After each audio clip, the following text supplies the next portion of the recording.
Shall we begin? Holy Toledo! You're breaking up, Bob. You're breaking up. Bullseye! Let's go. Let's go, everybody. Let's go. Good morning. Faith Radio. Keep listening to 9 to noon. High fives for everybody. Oh my God! Hold on to your butts. No way! Yes!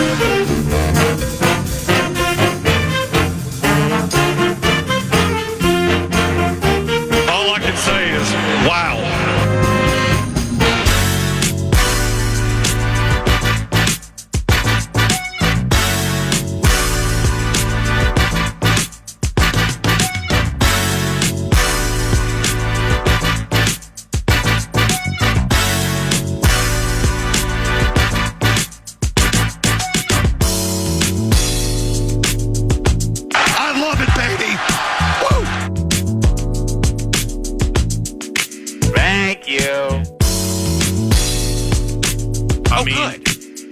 UConn, the champions in back-to-back fashion. Super dominant team. Players, some of us in the state of hockey will follow in the NBA. But, I mean, it wasn't close to as energizing or stimulating or the excitement level up to it. Just didn't match Sunday afternoon at 2 o'clock and everything that was generated with the women's NCAA title run. And that's a fact. As we welcome you to a Talker Tuesday at FM 100.3 KFAN. It's Paul Allen by your side, Nordo by my side. And by our side is Chris Finch, coach of the Minnesota Timberwolves, courtesy of Prize Picks, Daily Fantasy Made Easy, and Second Harvest Heartland at 2harvest.org. Good morning, Chris Finch. It's Paul Allen. How are you? Very good, Paul. How about yourself? Pretty good. Back from Los Angeles. I can see you. You have a little pep in your step into the final week of the regular season, then the play-in piece, and you're not part of that. And I know it's very important to you that you're not part of that. And then you dust yourselves off after a week of practice, and you get after it. That you got a little pep in the step, don't you? Well, yeah, absolutely. This is the time you need it. Kind of crazy. Last week of the season, we still have 4 games left to play. Feels like a lot, but we're going to get it started tonight here at Washington. And approaching the finish line, indeed, with 4 to go, Coach. Not just for yourself, but like, do coaches and players start to get excited for what's next, or is it a little grindy because you know what's next? And you still got 4 in front of you, a non-playoff team to start, a playoff team to finish it with Phoenix. What's it like for the others? Yeah, you know what? To me, I think there's excitement for sure about the playoffs, and there's, I think if you ask the guys, there's, some element of, wanting to kind of hurry up and get there. But to their credit, and just really with everything that's still on the table for us, it feels, to me, it feels a little more grindy. We still got some grinding to do. There's a lot at stake, and, we've set our sights to go for the number 1 seed. So that's what we're going to try to do here in these last 4 games. And that's beautiful. And you and Denver and you guys right down to the wire. I mean, that it's been an exciting season, but it's even better right now with this final week. And Washington, your Wizards are here this evening. You and I about the same age, both from the East Coast. You Philadelphia, me Washington, D.C. Do you remember those late 70s playoff battles between the Bullets and your Sixers? Holy cow. I do. That's kind of some of the first basketball memories I have as like a young fan. So definitely those are kind of burned into my mind. If you now, I think it was Bullets Spurs with George Gervin, Larry Keenan, Mark Olberding, Billy Paltz, guys like that.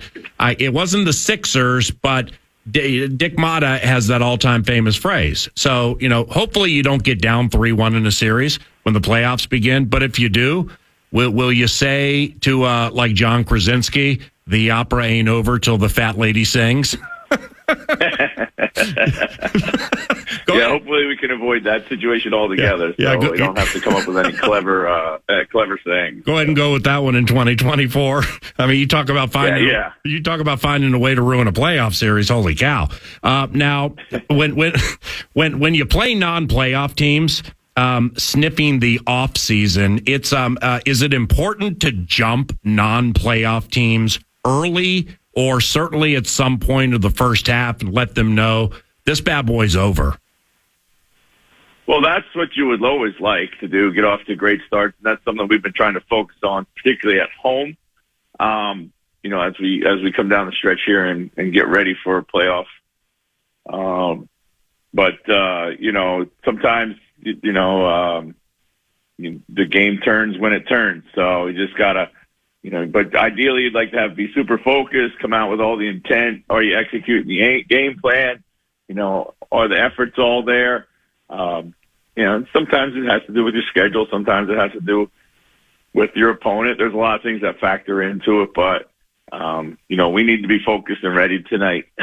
And tonight, the Wiz here, 7:00 at Denver and Ball Arena tomorrow night. And the Nuggets, with whom you're tied atop the West, they're at Utah tonight and probably will win. So quite the slugfest between you two, down to the wire for that one seed. Why have you always liked the way you guys match up with the Nuggets?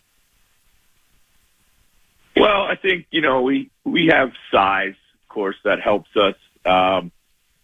It's been such the trend in the league for everybody to go with shooting and small ball and put a lot of shooting around maybe one big guy. But, Denver's, they have their best player is Nikola Jokic. They're not going to take him off the floor to go small. That allows us to continue to play our, size. We've pretty much committed to doing that regardless of what teams do anyway. So we're very comfortable. That's part of our identity. And, I think that's part of it. Just they've been, some version of themselves for a number of years too. They, made small roster changes, small but significant roster changes for sure. And they've gotten better with their roster construction. And they, I think, have one of the most perfectly complementary starting fives in the league. But, when you have like this knowledge that you build up over playing the team over and over and over again, and just kind of a bit of a refining process. And I say all that to say, like, it's really, really hard. They're a great team. And every time we play them, we have to make 1,000 adjustments within the game. And it's never the same. So, but we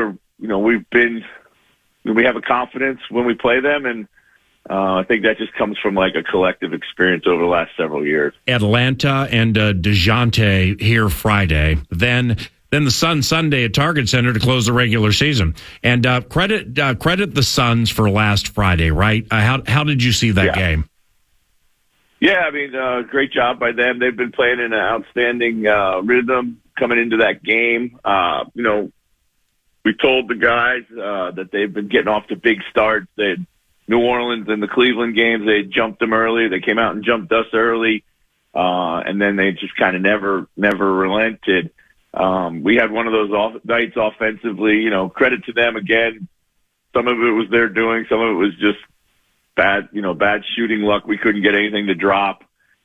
We turned it over a bunch early. That kind of fed their run. So it's kind of a bad night. We've had our worst offensive performance against Phoenix, and our worst defensive performance against Phoenix. So, they've gotten our number twice, in a big way.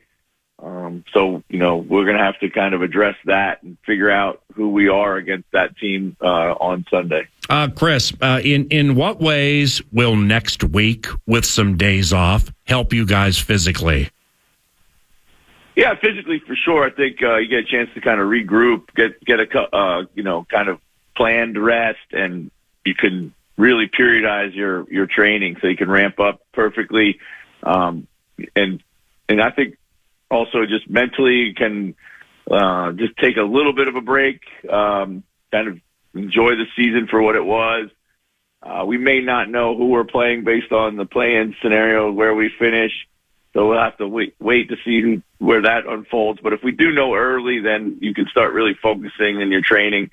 So all that just kind of helps your mental and physical preparation. And what with Anthony Edwards, more so physically than mentally? I mean, he plays such big minutes, and he's such a great contributor. And the largest reason, quite honestly, are right there with Rudy as to why you're in this position. But if Anthony Edwards could get off his legs for X amount of hours or days, in what ways do you think that would help him? Oh, I think it would help him tremendously. Everybody at this point of the season is either fatigued or banged up or in some way. So, guys will find it another gear for the playoffs. They always do. But to be able to rest and recover heading into that is going to be key for him and everybody else. And I think the other thing with Anthony is you got to remember, he played USA basketball, so he had a long summer. And I do believe there were times this season when that's kind of all piled up on him, And assumedly we'll have a chat next week. So more on this and more on the playoff pairing and stuff like that next week. But with Karl Anthony Towns, is it ramp up time next week? Well, we're hoping to have some clarity this week about what next week looks like for him. So yeah. But it's all pointing in the right direction. All signs are good. The work has been amazing.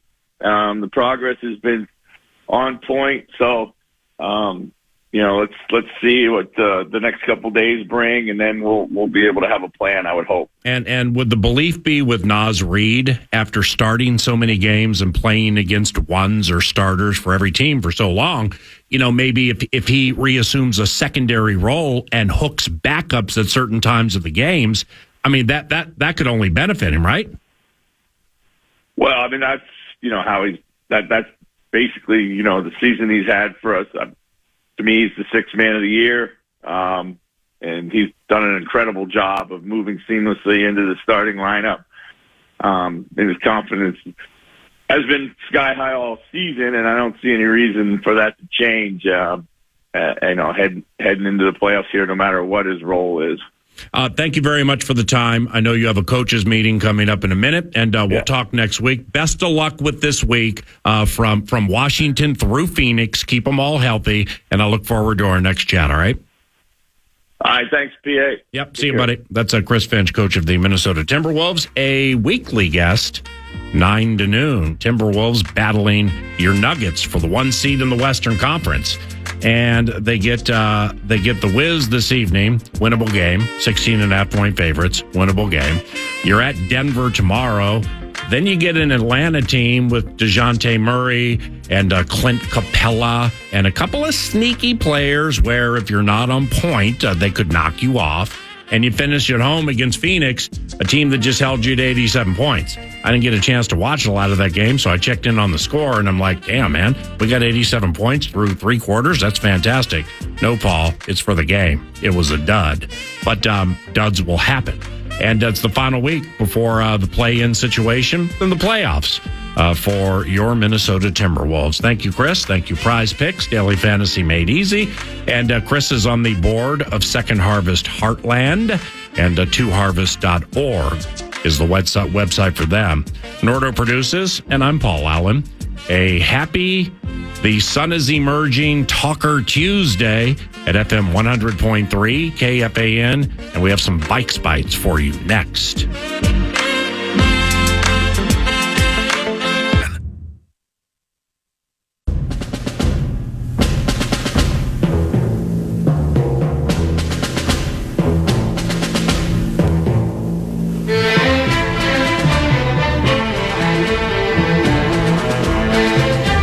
Welcome back, 9 to noon. And as we've been doing this for about a week now, I was out most of last week, the talk back of the day, NFL draft style. And we want to hear from you, whether it's the text machine, 64686, Bradshaw and Bryant, KFAN text line, dig that. But we're looking for the talk back of the day. So for those of you that listen on the free iHeartRadio app, thank you, of course, for that. But you just hit that microphone and give us up to your best 30 seconds. NFL draft takes of all sorts. And then each day we've been picking a winner. Whether it was Joe, and I forget who it was last week while I was here, but you get 2 tickets to the Miller Lite Vikings draft party a couple of Thursdays from now. So you can go to KFAN.com keyword contest for more intel. And draft coverage on the Fan, by the way, it's presented locally by Pep's Draft House Pizza. But talk back of the day, we're going to be firing them off from now until the end of the show. Ben Gessling's going to be in studio, so get some hot takes out of the way. Maybe we share them with BG. But talk back of the day, somebody's getting some tickets to the Miller Lite draft party, which brings us to... Vikes Bites. Muted a pot. Okay, narrow casting, 2.5 people will understand this. Yeah. I've hit it twice, too, trying to get it off fast, and you only get the end part of it. So it's like, ooze! Ooze! Little button bar terrorism here, 9 to noon. Well, what's when executing your toil with these sounds, if you hit it twice fast and go, ooze! What is that? And he's Ooze! It's the western suburb problems is what we would call them. Absolutely. Whether it's Pioneer, it's Engler, we all come together. There's no doubt when it comes to that. Now, hey, Vikes Bites. Mr. Nordquist hasn't pushed his button like 9 times in a row. Nordquist, yes. Bro, push your button. The worst thing I've ever watched in my life.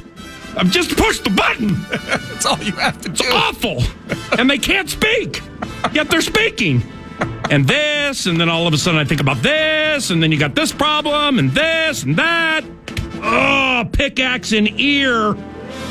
Thousand Hills Lifetime Grazed Grass-Fed Beef brings you Vikes Bites. Go to lifetimegrazed.com, and you can buy, first of all, elite meat, and they ship it to you to your doorstep. A box of meat at your doorstep. Time! Yes. Thousand Hills Beef, part of the nachos.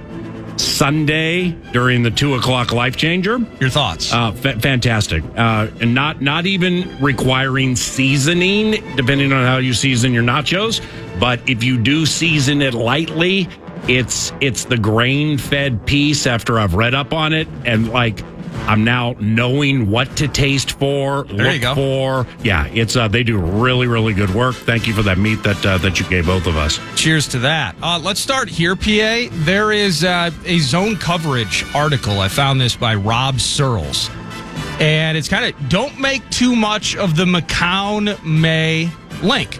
So here's a portion of the article in zone coverage. Oddly enough, this is the second straight offseason where McCown's presence as quarterbacks coach of a new team would allegedly influence which signal caller prospect that team would ultimately select in the draft.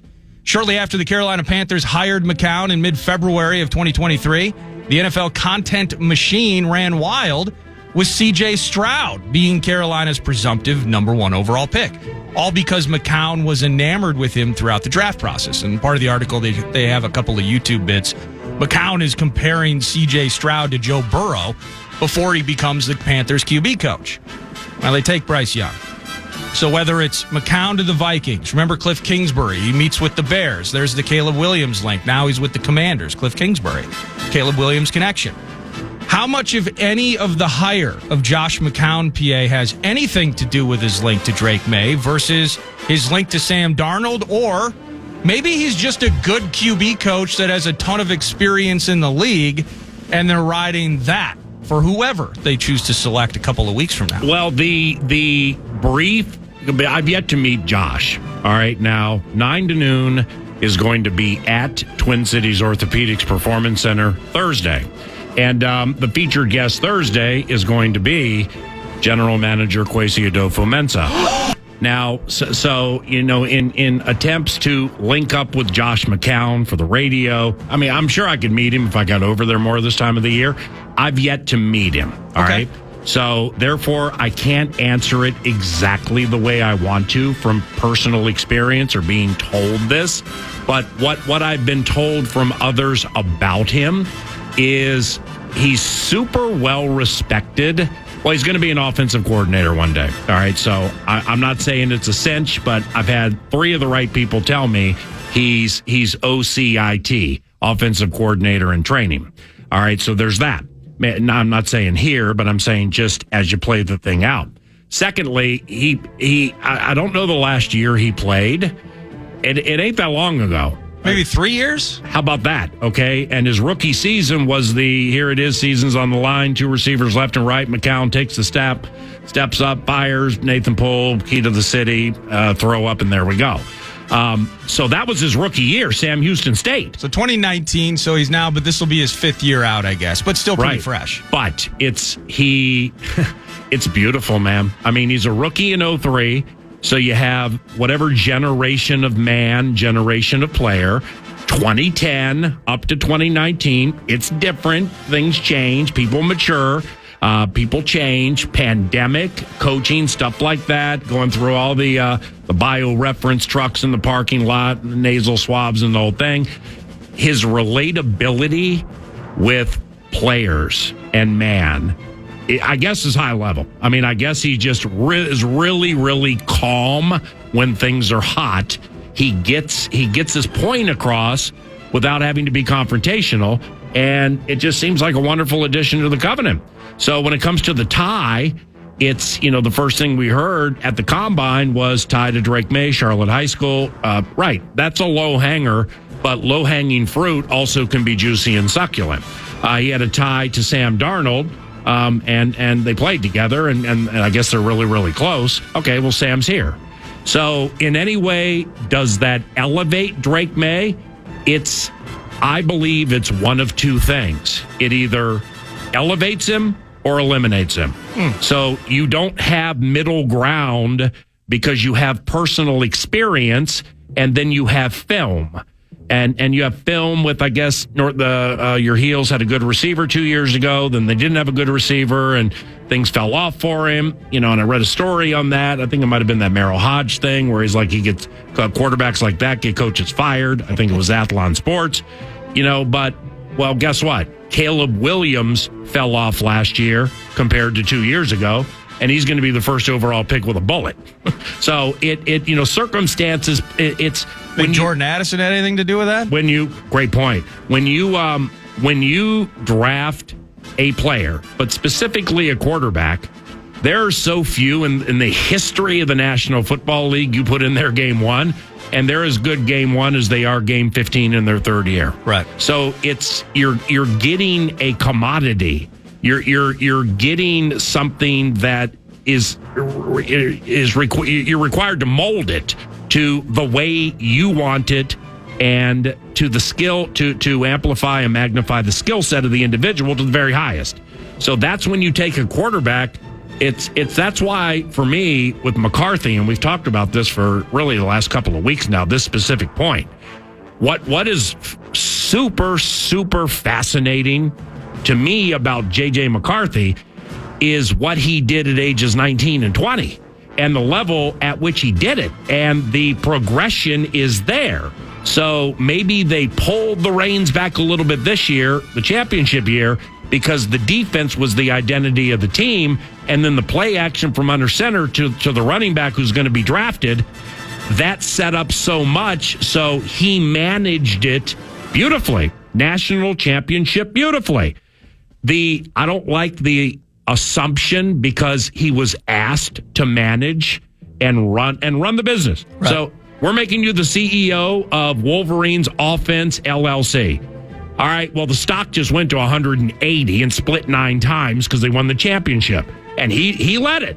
So it's not good to say that's his top. But he can't be anything else. Thank you. If you tell somebody, if you looked at what he did at ages 19 and 20, and you said that was his top, well, then you got burned in 2021 because his top, his progression, maturation may not be visibly evident the way it is with some others, but it doesn't mean it's not there. Yeah. For somebody who turned 21 years of age 3 months ago. So all of that plays into the question you asked, where McCown would know what Drake May was like at this stage of high school. I followed you all during your collegiate career. Things fell off a little bit that last year, but we know why. And I would prefer to have this guy over this guy, and why. Vikes bites! Long ass answer, but it was the only way to get there. I dig it. Thank you to Thousand Hills. Speaking of answering, Kirk Cousins was answering questions from Shaq, PA. He was on Shaq's podcast within the last couple of days, and it's the first sit-down, real public conversation that he's had since joining the Falcons. Maybe I can call Byron Scott and get him to do Faith and Goal. Sorry, anyway. But in that conversation, some Vikings-related bits came up, and one of them was, you've played with a lot of guys, former teammates. Is there anybody, they're with a different team now, but do you just root for them to blow up? And here's part of that conversation on Shaq's podcast. Do you have any teammates, former teammates, that you would like to see have a breakout year? Guys that you just love, that you're like, man, I really hope they tear it up this year. Pretty much all of them, but KJ Osborne is a receiver who was with us in Minnesota, who was kind of in the shadow of Justin Jefferson and Adam Thielen, and I always felt like KJ was better than the opportunities he got. And so he went to free agency and went to New England, and I'd love to see him have a huge year in New England, kind of with a bigger role than what he had in Minnesota to show what he could do. But that list would go on and on of guys who I feel like, because they got somebody in front of them, they don't get to be as good as, or show as good as they really are. How about that? KJ Osborne, a guy that he's rooting for to blow up now with the Patriots. Yeah. Moving on from Minnesota. So fond love, Kirk Cousins. He didn't get as many opportunities. Now, the guy that was throwing the ball, he did have Justin Jefferson and Adam Thielen. He could have thrown it to KJ. Could have given a little more love to KJ. KJ clutch. KJ walking off effectively on the Lions. KJ actually walking off on the Panthers. Moving chains and scoring touchdowns, KJ Osborne. And he got a 1-year, $4 million deal with the Pats. Yeah, I think, Kirk had a lot to do with the reason Osborne got 1 year and $4 million.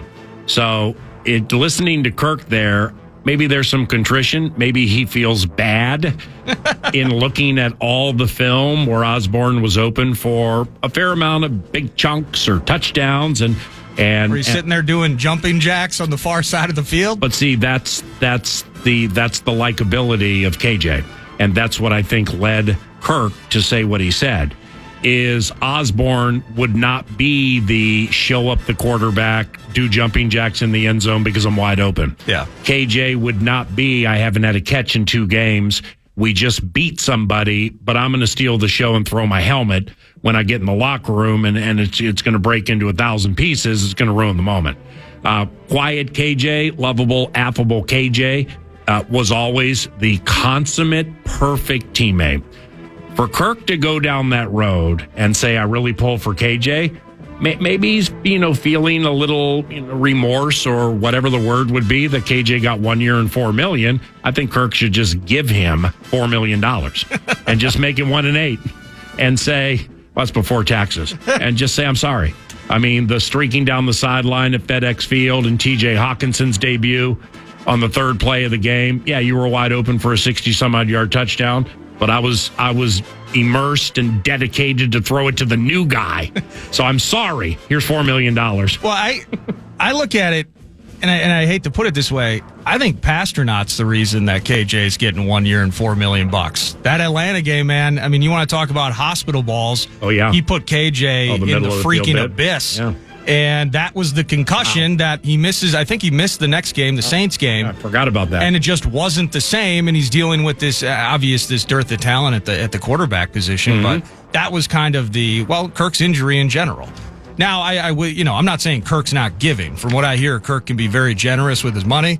I do feel though that there's a better chance of you giving me that duffel bag with $10,000 in it you were talking about yesterday than Kirk just writing a check for $4 million to KJ. Why I'm having a good Tuesday? Why you got to ruin Tuesday so early? And then I'm watching this thing and I'm waiting and I don't know how it works because I never watch it because I don't like it. In fact, I've used the word hate yesterday more than I've used them in the last 15 years.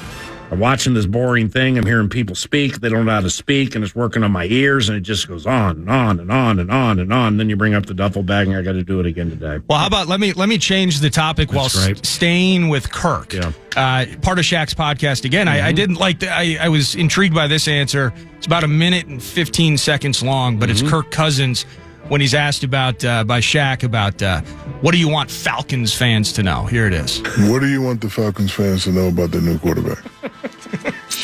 Well, it's awesome. Most of my story they would likely know, but they need to know that I'm going to be committed to doing everything I can to help us win a world championship. That every day I get up, like I drove to Flowery Branch today, and doing rehab, and it's a 365 really. Like, what do we have to do to win a world championship? And I want this to be my final stop. I don't want to do the deal. No offense, but I don't want to go play for the Suns and the Celtics at the end. I want to finish with the Heat, if you will, and be done. So same thing I said. Yeah. So that's really my plan, is that I wouldn't play for another team. I'd finish with the Falcons. My boys are 6-5. They won't remember that I played in Washington. They will barely remember that I played in Minnesota. They're going to remember I played for the Falcons, and I want those to be good memories. Oh, that's special. So I feel like this is the stretch. I want to finish strong. People remember how you finish more than how you started. So the start was good, but I want to finish really strong here in Atlanta and have my boys say, yeah, he may have played for Washington or Minnesota, but we remember him as a Falcon, and I want fans to say the same thing. Well, how about that? There you go. Wants his kids to remember Dad as a Falcon. Not as a Viking, definitely not as a Commander, but a Falcon. 5-year-olds remember things. Yes, they do. Okay, so it's sadly the 5-year-old's going to remember the 7-win season with the 4-quarterback trick and Dad's hopping off the field at Lambeau. Yeah. But it's still us. I mean, it's like you just can't draw a line through the past performance, kids, and it never happened. Your best years were here, and I'm telling you right now.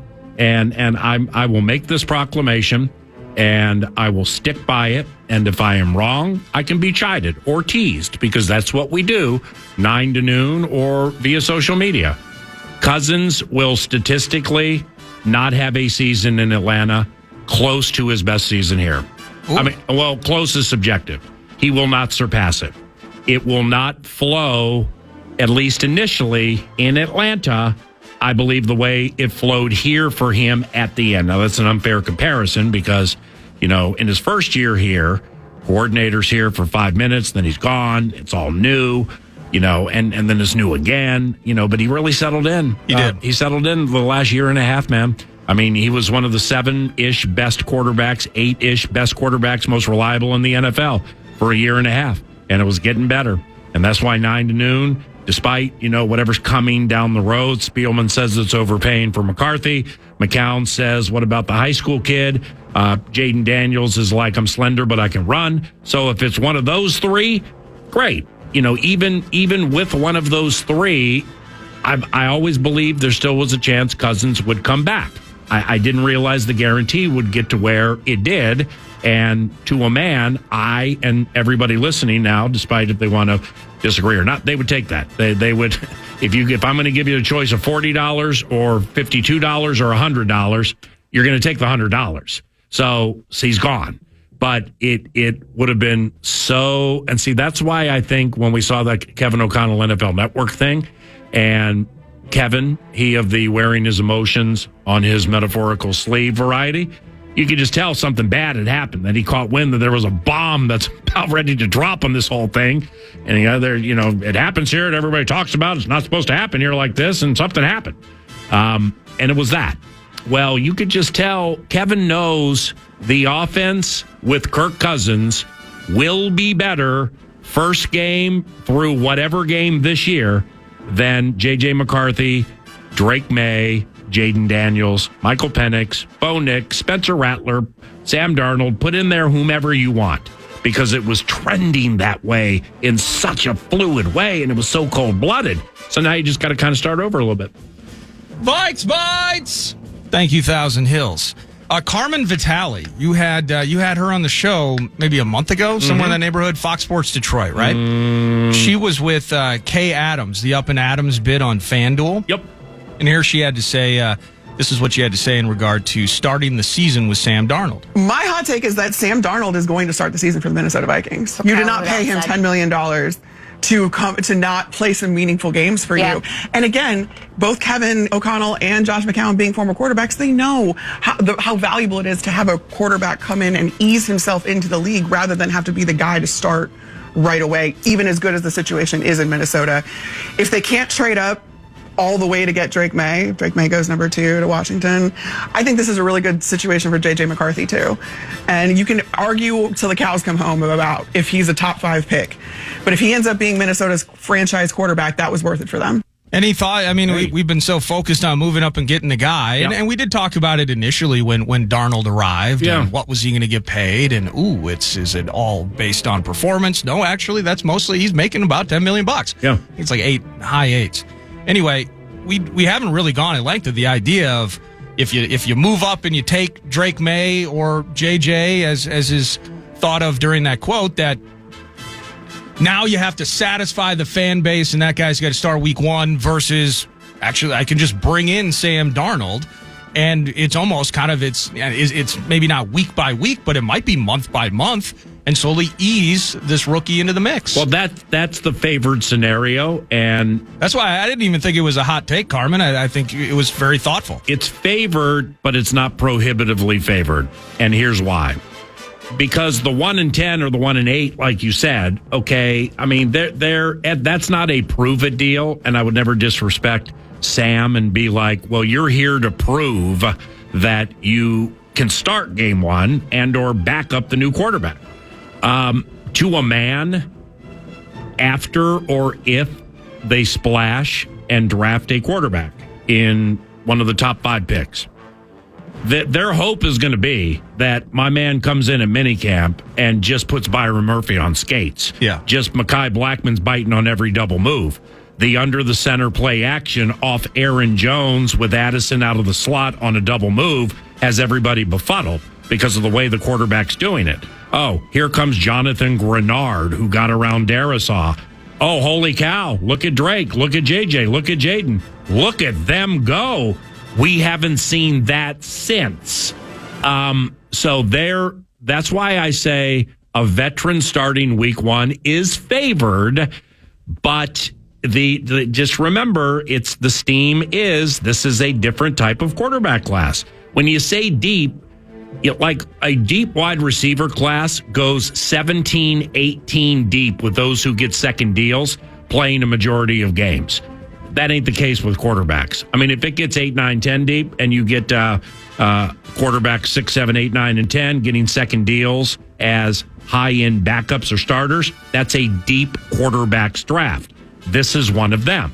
When you get one of the purported 4 best and you have a creative, clever, very well-respected designer and play caller who sets things up for the quarterback to be the CEO, if the quarterback comes through in minicamp and then in a little bit of training camp, that quarterback starts week 1. Yeah. And there are going to be lumps. There will be lumps. You understand that. But the other side of it is, say Darnold's the starter and you have a patch of some wonky games. You have to think about and recognize that, like, specifically at home games, we want JJ. We want JJ, or we want Drake May. Oh, yeah. We want Jaden. So, I mean, that's just how fans are. Yeah. So then all of a sudden it becomes a different form of a meat grinder. Yeah. This is great. This is just great. I felt enterprising yesterday as I was boring myself with that thing that I was watching. To write 16 takes, talkers, tidbits, 16 days from the NFL draft. And it's littered with some quarterback-related stuff. It'll come up at 11 o'clock and tied to the talkbacks, so you can join the con at the draft party at U.S. Bank Stadium. News du Nord is around the corner. You're listening to KFAN.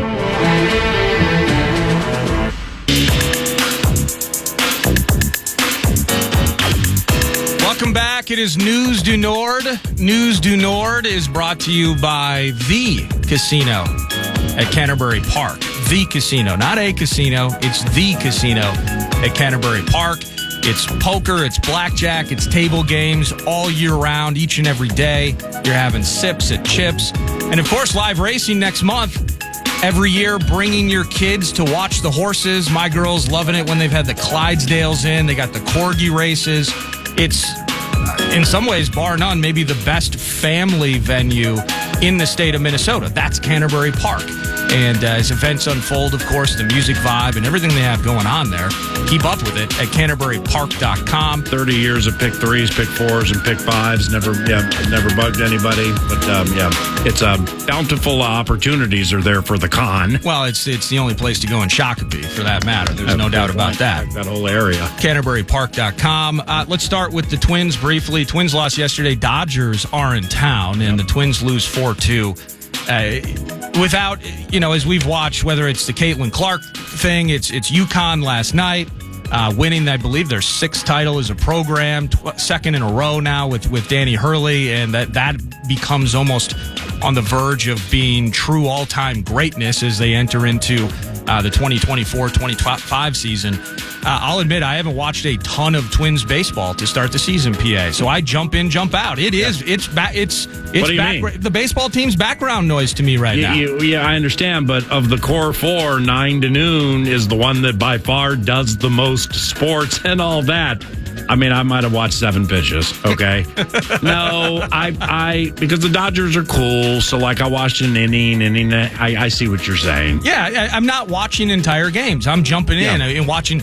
I had to watch 5 innings of the home opener. Cool, awesome. Mm-hmm. But the theme is every time I'm watching, the team's not hitting. Yeah. Right now, league low in batting average, home runs, bottom feeding in runs and hits, etc.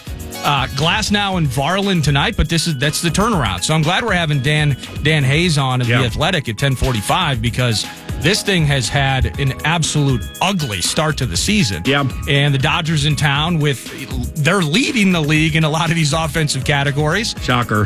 Dam could break tonight in favor of the Twins, or it's lopsided, and we shall see. We'll talk to Dan about an hour from now. Yeah, thank you for booking Dan. I really enjoy Dan on the radio. Secondly, Disco Dan chronicled the action at Target Field. And I didn't watch much of it, but nevertheless, playing catch up with the box score, reading his account, stuff like that. It doesn't make me mad because stuff like this doesn't make me mad. But like no salary cap in baseball, okay. I mean, we hear Charge talk about the Yankees and his disdain, and it's fact. I mean, it's the spending. These are the rules, and the TV deals tie into it. The cash you get or lack thereof. A lot of things play into it. But, look at your LA Dodgers, man. I mean, you talk about flexing and just showing off. Well, they splash with Shohei Ohtani, okay? The best player in Major League Baseball, we want you. You're going to have to take a trip across a freeway to play at Chavez Ravine, so you're on our team. So they effortlessly, and they have the capital to get Shohei Ohtani. Yeah. Well, the guy pitching tonight as an ancillary piece, it's just Tyler Glasnow, the best pitcher the Tampa Bay Rays had last year. Hernandez, Teoscar, that's right, one of the 3 best players the Seattle Mariners had. So it's ridiculous how easy it is to add. Now, that's their market. These are the rules, and it's my choice to let it frustrate me or to brush it off. I brush it off, but it's just, if you're a Dodgers fan, man, I mean, you blink, and I blink a lot, so if I'm a Dodgers fan, we'd have every free agent you could find, but you blink, and Shohei Ohtani's there, and then you blink again, it's like, what? Glasnow? They're what? What? Well, he might not be their best, like they got the Springs cat or whatever, but you know what I mean. Oh, yeah. Glasnow, high-ender, switching leagues, so it's going to take a minute to figure out what he does, and then Teoscar, that's how I think you say it, Teoscar Hernandez, who was an in-and-out kind of guy with the Mariners, but he's good. And Teoscar Hernandez added to the Minnesota Twins, that would be our signature free agent signing. For them, it's their 3rd or 4th preference. Correct. So that's who we're playing. And Glasnow might be sitting on a gem. Yeah. I had the women and children. Ohtani, by the way, yesterday, no big deal, just a double and a home run. Yeah, he never says anything, never talks. No. And they, opening day, I can't believe they did this. Maybe it's the numbers or whatever. If it was a bit, props to the LA Dodgers.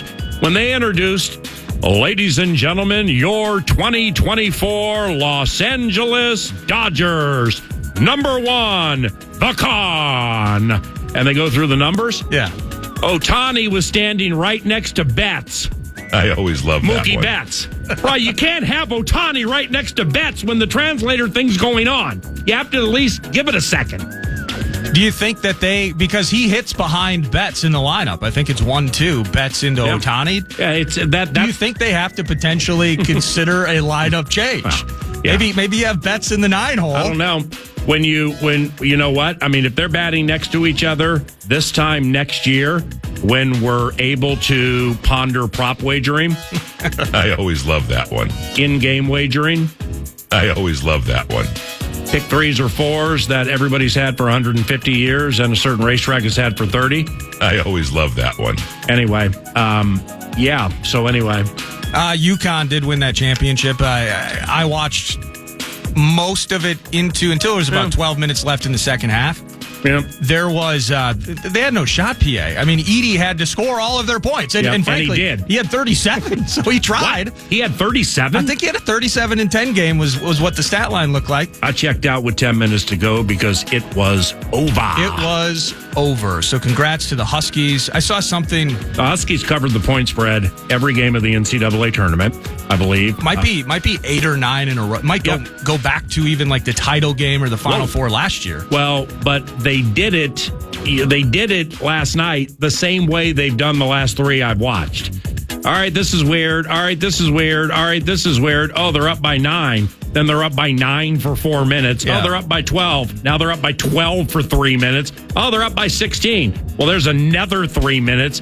They suck the life out of you in the second half, metaphorically grabbing your throats and taking your last breath. Well, all they do, and if you're a Purdue fan, you had hope probably until the 8-minute mark of the first half. Yep. Where Gessling's 3 minutes late. Edey's doing his thing, and then Braden Smith, a couple other cats, but they had to work so hard for every bucket. They went through a 4 or 5 minute scoreless streak, and then it was just absolute over. But early on, you're like, okay, exchanging punches with the heavyweight. Right. Kid's got a shot. Yeah. No, there was no chance. No, there wasn't. Well, what I started thinking about last night was Zach Edey and the NBA draft. Now, he can return for a fifth. I don't know. He can return to Purdue. But if he goes to the draft, what kind of a player would he be in the NBA? He has some functioning clump ability. He does. So therefore, that's going to hinder him. My take, having not looked at our mock NBA, you probably can find mock NBA drafts now, right? It's and you mentioned it. I have it written down. He's projected, I think, 37th to Memphis. Okay, good. That's NBADraft.net. That's my go-to personally. I was going to say he's identifiable. He can score. He can block shots. He's not top 10. No. He's probably not top 20. But I was kind of thinking of him right around there. What if? Well, I'm picturing him as kind of like what if San Antonio takes him? I know, next to Wemby. You kidding me? They'll lose every game. All he has to, they will. But be the slowest team next to us. Excuse me, be the slowest team getting up and down the court in the history of the NBA. Bookmakers can't make that total low enough, though. Well, yeah, but I mean, again, think about a year from now, deep stretch of the NBA season, full season for Zach Edey, starting to hit that metaphorical wall of life, and you're like thinking about what is his proposition wager going to be? I always love that. For that evening when he's tired. And you're like, oh, that's right. Okay, yeah, but anyway. I look at him, and I think Len was higher touted, but like an Alex Len type where he's going to play 8 to 10 minutes a game. That's he's going to be on a roster. He's going to be the guy. If you absolutely needed a block in a fantasy basketball league, I like that. And it's a Sunday and you're just stuck. And Mitchell Robinson, everyone's on IR. Yeah. And you just need a couple of blocks and hit a free throw. He's not bad from the stripe, I don't believe. That's your guy, is 10 minutes a night, couple of blocks, and maybe a bucket or 2 high percentage. I think the only reason human/basketball players like Mo Bamba and Bol still make money in the NBA is to save fantasy teams with blocks and field goal percentage on Sundays. I always love that. Has to be the only reason that they're still around, especially Mo Bamba. Holy cow! Well, I'm out of it, but the Wolves are hosting the Wizards tonight. Wizards, speaking of out of it, they're limping in. This is one of their worst seasons probably as a franchise, and it's Kispert, and it's your guy Jordan Poole. Well, they traded for Poole, and who's the Avdija guy? How do you pronounce that guy's name? Demi Avdija or something. Yeah, he's rolling out like 30-12 because all these L's are getting opportunities every night. Yeah, until you're maxing games on a Saturday trying to get to that 31 and you start him and he shoots 20% and scores 4 points. I always love that. That's who he is because he's a wizard. He's Nemhard. Rashawn Holmes has I don't know if Nemhard. I don't know if Rashawn Holmes is back. Got a cousin who played hockey for St. Cloud State named Pudlick. Rashawn Holmes could really dictate the tempo tonight for the Wiz. But 3 games left. You'll hear from head coach Chris Finch. Had him to open the show. We're going to bookend the show with Finchy in the end of the 11 hour. Here comes Ben Gessling. He covers the Minnesota Vikings for the Star Tribune at StarTribune.com to discuss myriad topics involving the NFL draft. But also some Harrison Smith-related tidbits and nuggets and all of that. Around the corner at FM 100.3 KFAN.